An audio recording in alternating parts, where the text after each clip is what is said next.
Hey, it's Russ from right here on the Infectious Groove Music Channel, and we have been doing a series about different years and albums and singles and whatnot, and we have landed most recently on 1999. So I'm going to share with you 5 great albums from the year 1999. Don't worry, we have a video coming up that is a follow-up to this where Lauren is going to talk about 5 great songs that were released as singles in 1999 as well. But this particular video, we're going to cover some of the great albums that came out. The first one that I'm going to cover is kind of a confusing one. The Dr. Dre, The Chronic 2001, which came out in late 1999. And in a lot of the verses on the album, they refer to the year 2000.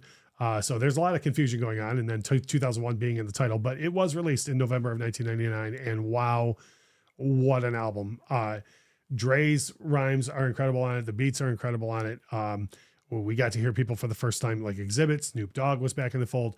And then, at least for me, even though he had an album out before this was the first time I had heard Eminem. Like I didn't get around to listening to the Slim Shady LP prior to this. So like for me and many other people, this was the first time that we heard it. And this album had so much gargantuan hype to live up to. Following The Chronic, which had the massive success in 92 and carried, ushered in a whole new type of music all throughout with West Coast rap all through the 90s. And then for it to live up to the expectations and more, and then still have aged as well as it has, 25 years later is incredible. So Dr. Dre, The Chronic 2001 is my first one. Another one that was so hot at the time that I think a lot of people have either forgotten about or has just really simmered down is Play by Moby. And, there were a couple of huge singles off of that record, Southside, Natural Blues. But one thing that people don't know about that album Play is that every single track on that record was licensed in some form of either a video game or a commercial or a movie or a television show. Every single track on that record was licensed out for some sort of other media besides just being on the record, which I think was at the time, a lot of people probably said, oh, that's selling out, but it was very forward thinking on Moby's part and ended up being a thing where now that's just a regular thing that occurs where we now hear singles through them being licensed as opposed to being licensed afterwards. But if you haven't listened to that record in a long time, at a bare minimum, I would tell you to bring up the 2 singles, Southside featuring Gwen Stefani and Natural Blues, and check those out again, because I think there's a lot of stuff that you might have forgotten. The next one's going to be probably the most controversial pick on my list, and I don't care. I think this record is incredibly good, and I think most people who say that they don't like the album probably haven't heard it at all, or maybe one song, and that is kind of a tricky one, but it's a Garth Brooks album that he released as Chris Gaines, and the actual title of the record is Garth Brooks and the Life of Chris Gaines, but in character, the album is called Chris Gaines' Greatest Hits. It's just a fantastic record. Anybody who actually takes a listen to it, I think will find that. It's kind of a challenge now because it's not available on streaming currently as of the shooting of this video. Supposedly that's going to change. But there's so many different types because it's supposed to be a greatest hits album.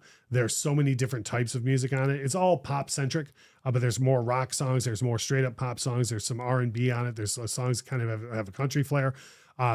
And I think there's a lot more good music here than most people have given it the respect that it deserves. Co-written almost entirely by Babyface.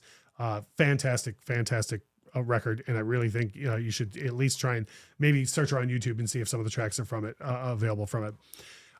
The next one that I want to share is one that relaunched kind of garage rock, at least here in the US, and actually ended up really all around the world. And that was the debut album from the White Stripes, came out in 1999. Now, I should say, in the interest of full disclosure, me personally, even being from Detroit, I didn't catch up to the White Stripes until about their third album, the Dead Leaves in the Dirty Ground album with, White Blood Cells with Dead Leaves in the Dirty Ground. When that came out is when I caught up to the Stripes, and then I went back and listened to those first 2 records, and it was like, if you wondered why, the Strokes and the Hives and all those bands broke around that time, it all leads back to this debut from the White Stripes and the reemergence of just everything from garage rock to punk to blues, everything all on one record, and really ushered in a whole new sound that really carried most of the early 2000s at the very least. Now, the last one I'm going to share is going to be a lesser known album from a very well known artist that I would really tell people to go back and take a listen to.